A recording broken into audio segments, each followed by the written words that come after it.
I hope you've had a chance to listen to part one of this interview on BizBytes. Stay tuned now for part two. Welcome to BizBytes, brought to you by Con Together, helping businesses like yours build their brand through telling amazing stories to engage and grow audiences on multiple platforms. But you know what I find fascinating, and if you've just got a moment, is the AI area. Because we've got chat GPTs and the like that are out there that have been offered for free. Yes. But it's amazing how quickly it's moved into a you must pay, or here are products that you must pay from. And that was, it took a long time before iTunes went from free to the paid Apple Music store. Like, it's taken decades. Yeah.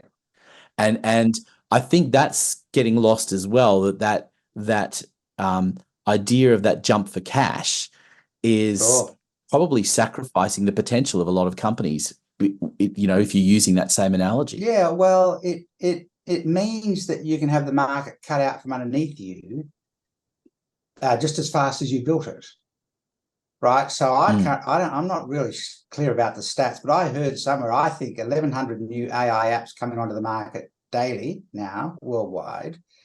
But the failure rate of that, meaning the number of apps that just don't survive, is well over 75%. I think. I'm not totally, but it's a disproportionately high number. And AI may well be one of the greatest inventions in the world. It certainly may be the next step, like the internet was. But it's also one of our greatest risks. But here's the issue with AI. So many people are seeing it as a panacea. Is it the greatest threat to human existence? Honestly, the greater threat to human existence is humans. Military weaponization, irresponsible globalization of commerce. I'm not saying globalization is bad. I'm saying the irresponsible nature of it might be. The spread of pandemics, we've just seen that play out. If we're not good at managing things like that, potentially what we're doing to the planet health-wise. I think a lot of those things might catch up with us faster than AI having bots that have answered the question, how can we save the environment? Oh, well, let's kill off the humans. And AI has access to the nuclear silos and it just decides to blast the humans, right? I think we're a way away from that. But what AI has the risk of doing is stifling the creative genius that drives most value, right? And because if you go to Chat GPT and ask a question, its whole agenda is to give you an answer. And sometimes the answer is not right. But when you ask Chat, it wants to answer you, right? That's what it wants to do. So what's the difference between Chat and human, right? Chat can do concept, Chat can do content, Chat can do assembly, Chat can do constructs and all of that sort of thing. But Chat doesn't do context and it doesn't do consequence. Chat's not going to get sued. Humans who use Chat and did something are going to get sued. So Chat isn't attached to the consequences of the answers it gives you. It's just going to give you an answer. And so you imagine someone going to Chat saying, hey, Chat, I've got a question for you. Can you help me with this problem? Chat will give it an answer because Chat doesn't have context. It's just going to answer what was written in front of it. And if the person putting the prompt in isn't skilled enough to put the context in, they could get the wrong answer. And most people are not skilled at context. A human, if that person went to a human and said, hey, I've got this problem. Can you help me with this problem? A skilled human might say, that's not the right question. Now, Chat is never going to say to somebody, that's not the right question. Not in the, in the short term, at least. Who knows what it might be able to do. Because it doesn't have context like a human does, who has intuitive genius, right? That we get into a framework. Absolutely. I mean, I'm a big believer in authentic content. It's what I've built my business around, is that, nothing replaces the ability to draw on your own personal experiences and share them and respond accordingly. And using your analogy, if you ask Chat, Can you suggest some drinks for me? Now, if the chat doesn't know my age, unless you tell it to ask its age in advance, so it can go and suggest, orange juice milk when I might be looking for a beer, or a whiskey or something, and you don't, and vice versa. You don't want it to happen. You don't want it, don't want it turning around and suggesting to a 12-year-old that, go and have a whiskey. And I think that there is so much there in that genius space and in that authentic space that is never going to disappear. It's a question of how well you use it. And that's the thing, isn't it? It's taking the models that you create, taking the, authentic content that goes alongside of all of those things that explains it, and being able to utilize that, which separates the great companies from the average ones. Well, you have to keep being able to level up. Humans are fundamentally analog, and the digital world will have speed and ability that we don't have. There's no point in being fearful of it. You just have to keep leveling up and figuring out how to use it. And I think chat's pretty fabulous. I use it, but I'm really judicious about how I use it. And you made an interesting comment that's just sparked a thought for me. If I go to chat and say, suggest some drinks for me, chat isn't going to give you the right answer. So if I use myself as an example, if I went, hey, chat, suggest some drinks for me. I'm 62 years old. I like red wine. I like a nice, crisp, light beer. I like ginger beer. I also like milk-based drinks. I'm not big on pure alcohols like, scotch and, rum and tequila and things like that. I love sparkling water and soda water. Suggest a drink for me so I can give it a prompt, right? And, and right now I'm really thirsty. I'd like something that quenches my thirst. And chat's likely to say, how about a really crisp beer? Well, if I have to effectively almost write the answer in the prompt, I should have just made my own choice, right? So I think we've got a risk that we will delegate decision making to chat when the human had the ability to make the decision. Like if I've got to give it enough information to give me an answer that I can live with, and in the prompt that I write, I'm almost effectively writing the answer or giving it as much information that I would have processed. Like if I laid that out, you would probably say to me, like, I don't need chat. You'd probably say, what about a really good beer, Simon? Single fin is a nice crisp beer that you'd probably like. I go, great, I'll use single fin, right? So I think we've got this whole learning curve we've got to go through with AI. Now, chat, we've got to be careful about the label AI. There's a world of difference between AI-driven technology that can automate a whole lot of things, like production line applications of AI that can build. Nissan now can build any model of car on the production line, one after the other, completely different models based on where the chassis is touching the belt. It can assemble different models in any sequence based on orders. So it doesn't have to make all of the one model then the next model.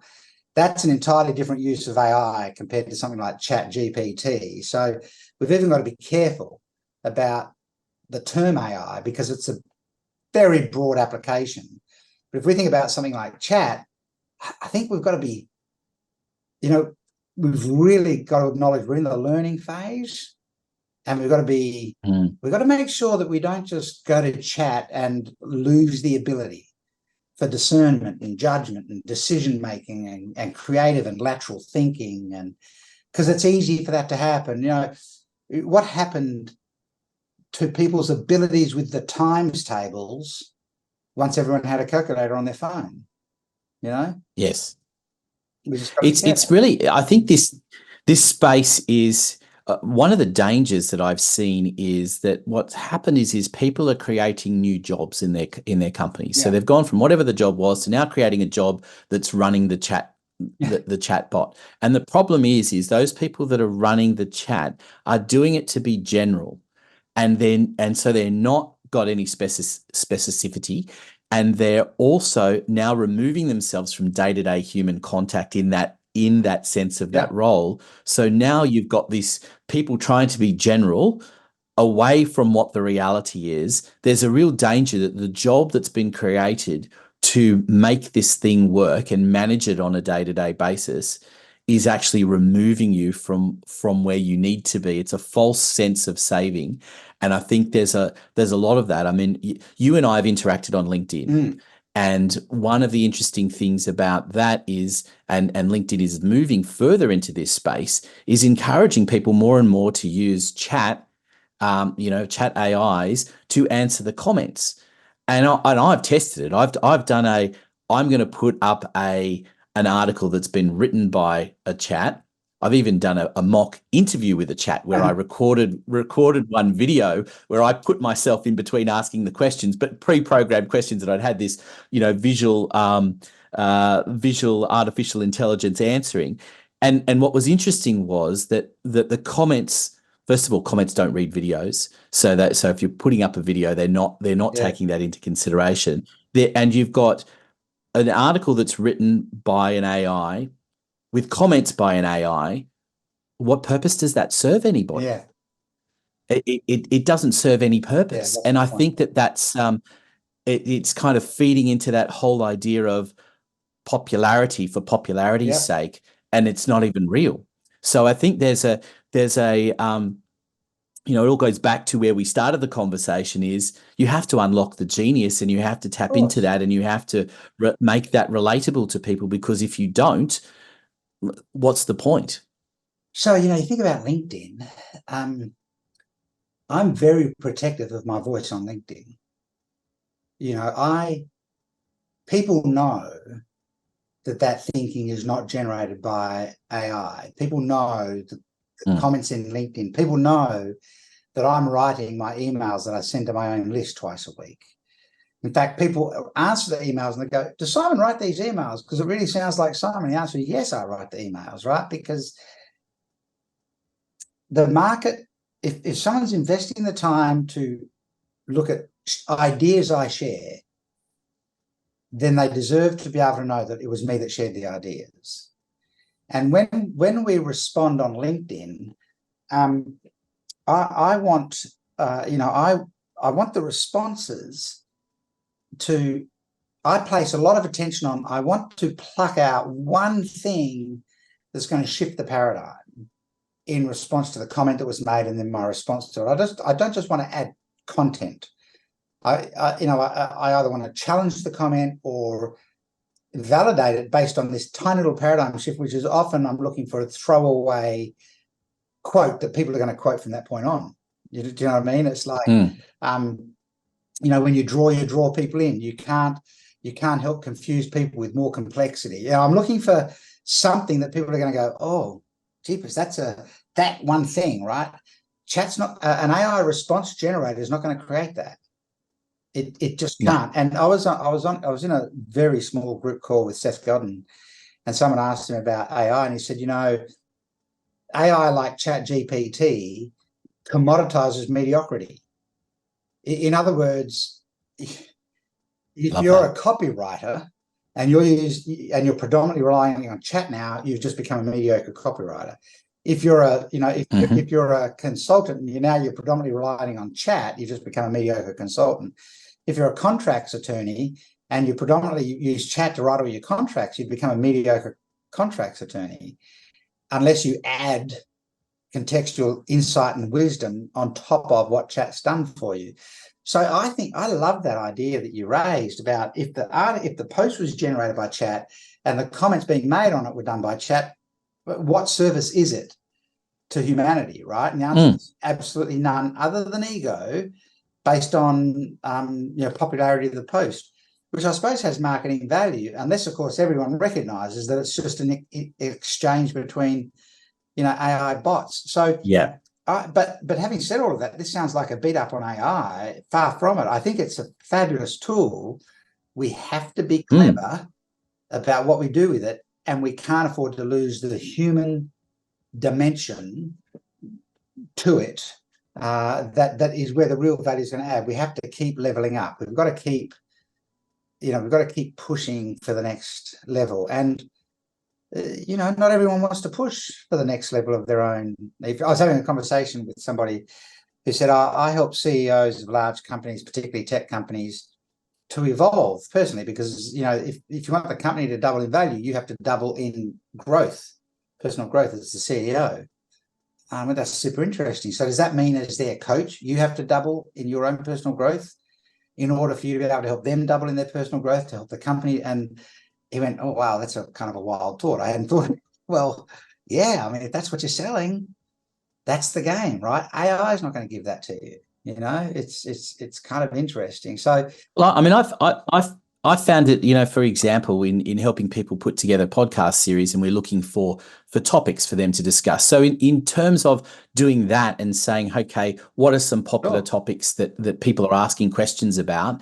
And then the guest that's being interviewed on the program, or in this case, it's their podcast series. So I'm interviewing them as for their own series, where we are talking about topics that we know are popular, that they're providing their own spin on, much like we've just been discussing chat and AI. This is Simon's spin on that. And that's where you get that authenticity and your take on it, and that ability to understand your audience as well, because I think that's one of the other critical things that we talked about before, that to being able to direct things at a specific audience because your audience that you're trying to target, that is an area where you can draw those experiences in and make them relatable. And people often forget those fundamentals. Absolutely. That, giving examples of, if you were to have given me an example of, I was working with a sole trader, is very different to I was working with a large corporate. And giving it those contexts and knowing who the audience is. If you're talking to a whole room full of corporates, and giving the example about the sole trader is a bit pointless. And so that kind of level of stuff, I think there's a great cross section between what the two of us are talking about, and I love the fact that we've been on the same page here. And I think we could probably talk for about another couple of hours about all of this, because there's so much to cover. Very long podcast.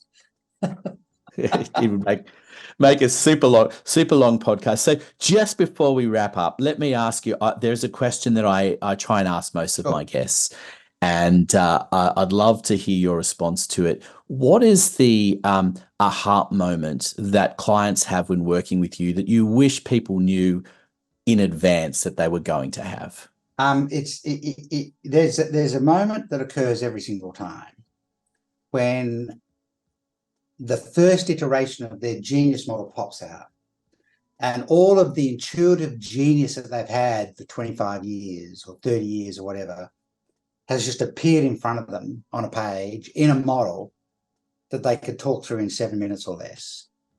And there's this moment often where people, if it's on Zoom, they sit back, they throw their pen on the table, and they go, I've been trying to explain that for 25 years. And you've just pinned it in a model. And I go, that's what models do. That's what models do. And that's what we built the genius model to do.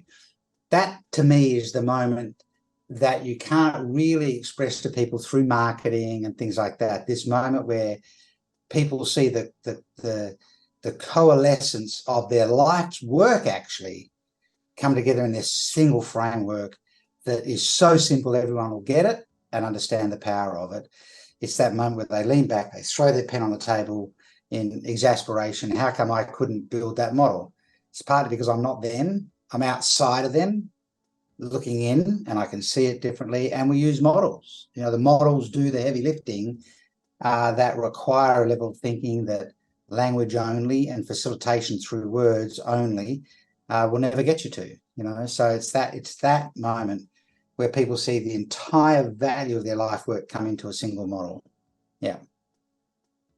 I love that. And it's inspired me to go and pick up some of the models that I've been working on in different spaces and gone, now I can combine them into one thing. So there's a genius there. Simon, thank you so much for an incredible discussion. I really appreciate it. And we're of course going to share lots of notes on how to get in touch with you, and of course how to follow you on LinkedIn and other places as well. So thank you so much for being so generous with your time. Absolute pleasure. All right.